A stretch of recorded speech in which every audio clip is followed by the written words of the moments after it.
Hello and welcome back to our YouTube channel. तो आज की वीडियो उन सभी लोगों के लिए बहुत ही काम की होने वाली है जो ट्रिपल सी की तैयारी कर रहे हैं या फिर ओ लेवल की तैयारी कर रहे हैं या फिर किसी बैंकिंग एग्ज़ाम की तैयारी कर रहे हैं या फिर जो है आप किसी भी कंप्यूटर एग्ज़ाम की तैयारी कर रहे हैं।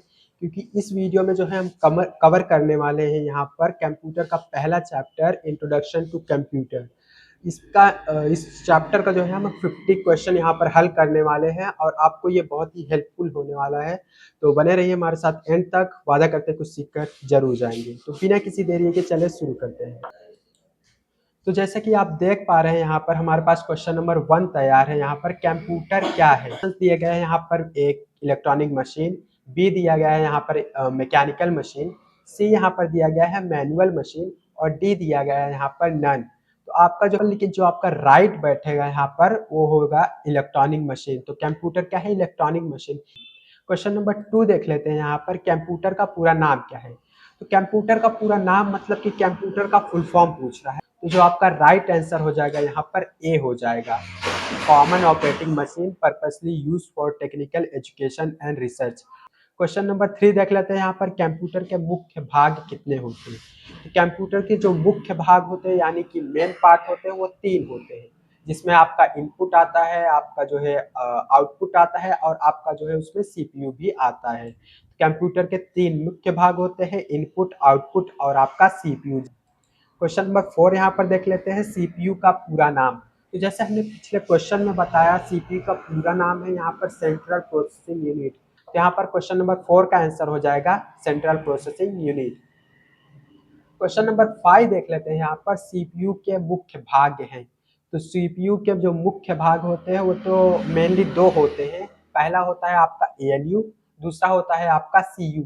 एएलयू मतलब होता है कि अरिथमेटिक लॉजिक यूनिट और सीयू मतलब होता है कंट्रोल यूनिट। और जो है यहाँ पर आपका राइट आंसर हो जाएगा ए वाला, एएलयू और सीयू। एएलयू का मतलब होता है अरिथमेटिक लॉजिक यूनिट और सीयू का मतलब होता है कंट्रोल यूनिट, जो कि पूरे जो है प्रोसेसिंग को कंट्रोल करता है। क्वेश्चन नंबर 6 देख लेते हैं। यहाँ पर एएलयू का कार्य है। क्वेश्चन नंबर 6 का आंसर हो जाएगा आपका बी, गणना करना। क्वेश्चन नंबर 7 देख लेते हैं। यहाँ पर सीयू का कार्य। तो सीयू यानी कि कंट्रोल यूनिट। तो सीयू का काम क्या है? सभी कार्यों को नियंत्रित करना। क्वेश्चन नंबर 7 का आंसर हो जाएगा सी, सभी कार्यों को नियंत्रित करना। क्वेश्चन नंबर 8 यहाँ पर है। कंप्यूटर की सबसे छोटी इकाई। आपके ऑप्शन है ए बाइट, बी बिट, सी यहाँ पर केबी और डी यहाँ पर एमबी। तो कंप्यूटर की सबसे छोटी यूनिट हो जाती है बिट यानी कि 0 और 1। कंप्यूटर जो है डेटा को 0 और 1 में स्टोर करता है, वही उसकी जो है सबसे छोटी एक इकाई मानी जाती है। कंप्यूटर की सबसे छोटी इकाई हो जाएगी बिट। क्वेश्चन नंबर 9 यहाँ पर देख लेते हैं। एक बाइट इक्वल टू कितना? मतलब एक बाइट कितने के बराबर होता है?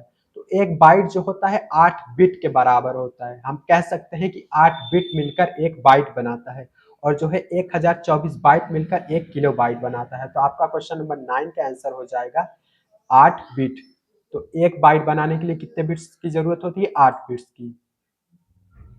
क्वेश्चन नंबर 10 यहाँ पर देख लीजिए। निम्न में से इनपुट डिवाइस है। मॉनिटर ऑप्शन है, प्रिंटर ऑप्शन है, कीबोर्ड ऑप्शन है और स्पीकर ऑप्शन है। आपका जो है मॉनिटर वो आउटपुट डिवाइस के अंतर्गत आता है, प्रिंटर भी एक आउटपुट डिवाइस है, कीबोर्ड यहाँ पर जो है इनपुट डिवाइस है। इसका यूज करके हम जो है कंप्यूटर को इनपुट दे सकते हैं। तो आपका इनपुट डिवाइस यहाँ पर हो जाएगा सी, कीबोर्ड। क्वेश्चन नंबर 11 यहाँ पर देख लीजिए। निम्न में से आउटपुट डिवाइस है। माउस जो है इनपुट डिवाइस है, स्कैनर भी आपका इनपुट डिवाइस है, प्रिंटर जो है आपका एक आउटपुट डिवाइस होता है। तो क्वेश्चन नंबर जो 11 है उसका राइट आंसर हो जाएगा सी, प्रिंटर। क्वेश्चन नंबर 12 देख लेते हैं। यहाँ पर रैम का पूरा नाम। रैम जो है आपका स्टोरेज डिवाइस है। तो रैम जो है आपका पूरा नाम हो जाएगा इसका रैंडम एक्सेस मेमोरी। रैम का पूरा नाम होता है रैंडम एक्सेस मेमोरी। इसको जो है सीपीयू द्वारा रैंडमली एक्सेस किया जाता है और ये बहुत ही फास्ट जो है काम करता है। क्वेश्चन नंबर 12 का आंसर हो जाएगा random access memory. Question number 13 देख लीजिए। यहाँ पर रोम का पूरा नाम। रोम यानी कि रीड ओनली मेमोरी। तो रोम का पूरा नाम क्या हो जाएगा? Read only memory. Question number 30 का आंसर हो जाएगा 13 का आंसर हो जाएगा यहाँ पर read only memory. Question number 14 यहाँ पर देख लीजिए। रैम किस प्रकार की मेमोरी है? क्वेश्चन नंबर 15 यहाँ पर देख लीजिए, रोम किस प्रकार की मेमोरी है। तो रोम जो होता है आपका परमानेंट मेमोरी होता है। इसमें क्या होता है, जो डेटा रखे जाते हैं वो परमानेंटली रखे जाते हैं और इसमें जो है आपका ओएस रखा जाता है। ओएस यानी कि ऑपरेटिंग सिस्टम, कंप्यूटर को कैसे ऑन होना है, कंप्यूटर में कोई बटन दबाया जाए तो कैसे उसको कार्य करना है, ये सभी जो डेटा होता है उसको रोम में रखा जाता है। और रोम में जो भी डेटा रखा जाता है वो जो है बरकरार रहता है, यानी कि जो है लाइट चली जाए या फिर कंप्यूटर शट डाउन हो जाए, बंद हो जाए, तो उसका जो डेटा होता है वो हमेशा बना ही रहता है। तो रोम जो है एक परमानेंट मेमोरी हो जाती है। क्वेश्चन नंबर 16 यहाँ पर देख लीजिए, फर्स्ट जनरेशन कंप्यूटर किस पर आधारित है। तो जो फर्स्ट जनरेशन कंप्यूटर है यानी कि पहली पीढ़ी के जो कंप्यूटर हुआ करते थे उसमें जो टेक्नोलॉजी यूज होती थी वो वैक्यूम ट्यूब टेक्नोलॉजी यूज होती थी। वैक्यूम ट्यूब टेक्नोलॉजी का आविष्कार की बात करें तो उसका आविष्कार किया गया था 1904 में, यानी कि 1904 में इसका आविष्कार किया गया था sir John Ambrose Fleming. Question number 17 देख लेते हैं यहाँ पर, सेकेंड जनरेशन कंप्यूटर जो है आधारित थे।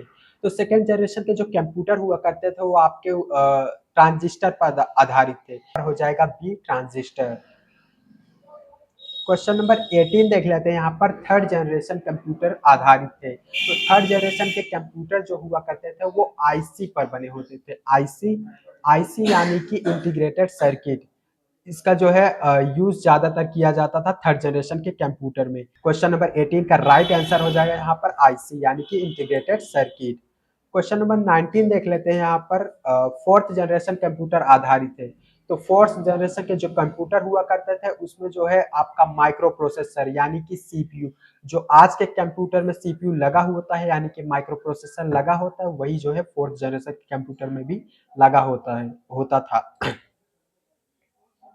क्वेश्चन नंबर यहाँ पर 20 देख लेते हैं, फिफ्थ जनरेशन कंप्यूटर आधारित है। तो फिफ्थ जनरेशन जो कंप्यूटर है वो टोटली एआई पर आधारित होने वाला है। एआई मतलब कि आर्टिफिशियल इंटेलिजेंस। क्वेश्चन नंबर 20 का आंसर हो जाएगा यहाँ पर एआई। क्वेश्चन नंबर 21 यहाँ पर देख लेते हैं आप, भारत का पहला सुपर कंप्यूटर। तो भारत का जो पहला सुपर कंप्यूटर था वो था परम 8000। भारत का पहला सुपर कंप्यूटर था परम 8000। क्वेश्चन नंबर 22 देख लेते हैं यहाँ पर, इनियक यानी कि electronic numerical integrated and computer या फिर calculator. Electronic numerical integrated and calculator किस पीढ़ी का कंप्यूटर है। तो इनियक जो है दुनिया का पहला इलेक्ट्रॉनिक कंप्यूटर है। इलेक्ट्रॉनिक मतलब कि दुनिया का पहला इलेक्ट्रिसिटी से चलने वाला कंप्यूटर है और इसका जो आविष्कार किया गया था वो फर्स्ट जनरेशन यानी कि पहली पीढ़ी के दौरान इसका आविष्कार किया गया था। तो इनियक जो है वो फर्स्ट जनरेशन कंप्यूटर है। क्वेश्चन नंबर 22 का आंसर हो जाएगा फर्स्ट जनरेशन।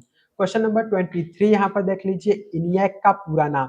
तो जैसे हमने कि पहले ऑप्शन में यहाँ पर पहले क्वेश्चन में हमने कवर कर लिया यहाँ पर कि इनियक का पूरा नाम क्या है। तो इनियक का पूरा नाम होता है electronic numerical integrated and calculator, या फिर हम कहें electronic numerical integrated and computer, दोनों एक ही बात है। क्वेश्चन नंबर 23 का आंसर हो जाएगा electronic numerical integrated and computer. Question number 24 देख लेते हैं यहाँ पर, कंप्यूटर के प्रकार है। कंप्यूटर के जो है मेनली जो है यहाँ पर तीन प्रकार होते हैं। कार्य करने के आधार पर कंप्यूटर को तीन भागों में बांटा गया है। यहाँ पर आपका हो जाता है एनालॉग, डिजिटल और हाइब्रिड। यहाँ पर राइट आंसर हो जाएगा डी ऑल। क्वेश्चन नंबर 25 यहाँ पर देख लेते हैं, एटीएम किस प्रकार का कंप्यूटर है। तो एटीएम आपका जो है एक डिजिटल कंप्यूटर है। डिजिटल कंप्यूटर क्यों, क्योंकि वह डिजिटल सिग्नल पर कार्य करता है। तो आगे बढ़ने से पहले अगर आप इस क्वेश्चन का आंसर जो है राइट नहीं दे पा रहे हैं, आपको जो है टफ लग रहा है, तो हम जल्द ही लाने वाले हैं इस कंप्यूटर का चैप्टर 1 पूरा डिटेल में, जिसमें हम नोट्स की सहायता से आपको पूरा जो है एक्सप्लेन करेंगे। और आपको अगर वो वीडियो देखनी है तो पहले ही इस वीडियो को जो है इस वीडियो को लाइक कर दें और इस चैनल को सब्सक्राइब करके रखें, ताकि जब हम उस वीडियो को अपलोड करें तो उसका जो है नोटिफिकेशन आपके पास बहुत ही जल्द पहुंच जाए और आप जो है कुछ आपको नया सीखने को मिल सके। तो चलिए आगे बढ़ते हैं। क्वेश्चन नंबर 26 यहाँ पर देख लीजिए, स्पीड मापी जाती है। तो स्पीड जो है वो मापी जाती है हर्ट्ज में। यहाँ पर स्पीड की बात की जा रही है तो वो सीपीयू की यानी कि कंप्यूटर की स्पीड की बात की जा रही है। तो कंप्यूटर की स्पीड जो मापी जाती है हर्ट्ज में मापी जाती है। क्वेश्चन नंबर 26 का राइट आंसर हो जाएगा यहाँ पर हर्ट्ज। क्वेश्चन नंबर 27 यहाँ पर देख लीजिए, स्टोरेज डिवाइस का उदाहरण। तो स्टोरेज डिवाइस यानी कि मेमोरी ही होती है, वो क्या करती है हमारे आउटपुट को, यानी कि जो भी डेटा प्रोसेस्ड हो जाता है, इंफॉर्मेशन में बदल जाता है, उसको स्टोर करने का काम करता है। तो जो आपका राइट आंसर हो जाएगा वो ए हो जाएगा, यानी कि हार्ड डिस्क। क्वेश्चन नंबर 28 देख लीजिए यहाँ पर, सेकेंडरी मेमोरी का उदाहरण। सेकेंडरी मेमोरी का आपका उदाहरण हो जाएगा यहाँ पर हार्ड डिस्क। हार्ड डिस्क किसके अंतर्गत आती है? Secondary memory. और प्राइमरी मेमोरी के अंतर्गत आपका रैम, रोम, कैश और रजिस्टर, ये सभी आपके जो है प्राइमरी मेमोरी के अंतर्गत आते हैं। प्राइमरी मेमोरी मतलब कि होता है आपका जो यूजर के डेटा को स्टोर नहीं करता, वो क्या करता है, प्रोसेसिंग के दौरान डेटा को स्टोर करता है। क्वेश्चन नंबर 28 का आंसर यहाँ राइट हो जाएगा सी, हार्ड डिस्क। तो क्वेश्चन नंबर 29 पर बढ़े चलते हैं। यहाँ पर कैश मेमोरी किसके बीच होती है? सॉरी, कैश मेमोरी जो है आपका वो सीपीयू और रैम के बीच में काम करता है। क्वेश्चन नंबर 29 का आंसर हो जाएगा यहाँ पर सीपीयू और रैम के बीच में। क्वेश्चन नंबर यहाँ 30 देख लेते हैं, कंप्यूटर की विशेषता नहीं है। तो कंप्यूटर की विशेषता की बात करें, यानी कि कैरेक्टरिस्टिक की बात करें, तो यहाँ पर आपका स्पीड, कंप्यूटर बहुत स्पीड अगर काम करता है तो भी उसका विशेषता हो जाएगा। एक्यूरेसी, तो वो भी कंप्यूटर बहुत ही एक्यूरेट काम करता है, वो भी उसका विशेषता हो जाएगा। आईक्यू, यहाँ आईक्यू जो होता है कंप्यूटर का खुद का नहीं होता, वो खुद से कोई निर्णय नहीं ले सकता। जो इंसान, जो यूजर होता है वही उसको क्या करता है, इंस्ट्रक्शन देता है। कंप्यूटर खुद से कोई निर्णय नहीं ले सकता। तो आईक्यू जो है उसका विशेषता नहीं है। बाकी स्टोरेज तो कंप्यूटर की विशेषता है। तो आपका राइट आंसर हो जाएगा यहाँ पर आईक्यू। क्वेश्चन नंबर 31 देख ले अब हम यहाँ पर, आईपीओ साइकिल का मतलब क्या है? तो आईपीओ यानी कि इनपुट प्रोसेस आउटपुट। आईपीओ का फुल फॉर्म ही होता है इनपुट प्रोसेस आउटपुट। तो आईपीओ साइकिल का मतलब होता है input, then process, then output. 31 का आंसर हो जाएगा input process output. Question number 32 देख लीजिए यहाँ पर, माउस किस प्रकार का डिवाइस है? तो माउस आपका इनपुट डिवाइस है, जिससे जो है पॉइंटिंग डिवाइस भी कहा जाता है। इस आंसर हो जाएगा यहाँ पर इनपुट डिवाइस। क्वेश्चन नंबर 33 देख लीजिए यहाँ पर, मॉनिटर किस प्रकार का डिवाइस है? तो मॉनिटर जो है आपका एक आउटपुट डिवाइस है, जिसके थ्रू हम आउटपुट को देख सकते हैं एक सॉफ्ट कॉपी के माध्यम से। क्वेश्चन नंबर 33 का आंसर हो जाएगा यहाँ पर आउटपुट डिवाइस। क्वेश्चन नंबर 34 देख लीजिए, स्कैनर क्या है? स्कैनर यानी कि क्या करता है, वो हमारे हार्ड कॉपी को, यानी कि कागज पर लिखे गए टेक्स्ट को स्कैन करके डिजिटली रूप से स्टोर करने का काम है। तो आपका स्कैनर जो हो जाएगा एक इनपुट डिवाइस हो जाएगा। क्वेश्चन नंबर 35 की बात कर लेते हैं। यहाँ पर माइक्रो प्रोसेसर किस पीढ़ी से संबंधित है? तो माइक्रो प्रोसेसर का जो उपयोग किया गया था, इस टेक्नोलॉजी का जो उपयोग किया गया था, वो फोर्थ जनरेशन के कंप्यूटर में किया गया था। फोर्थ जनरेशन के जितने भी कंप्यूटर थे उसमें माइक्रो प्रोसेसर का यूज किया गया था। आपका क्वेश्चन नंबर 36 देख लीजिए, यहाँ पर कंप्यूटर के जनक माने जाते हैं। कंप्यूटर का जनक यानी कि फादर ऑफ मॉडर्न कंप्यूटर कहा जाता है चार्ल्स बेबेज को। उन्होंने जो है डिफरेंस इंजन का आविष्कार किया, उन्होंने जो है एनालिटिकल इंजन का आविष्कार किया।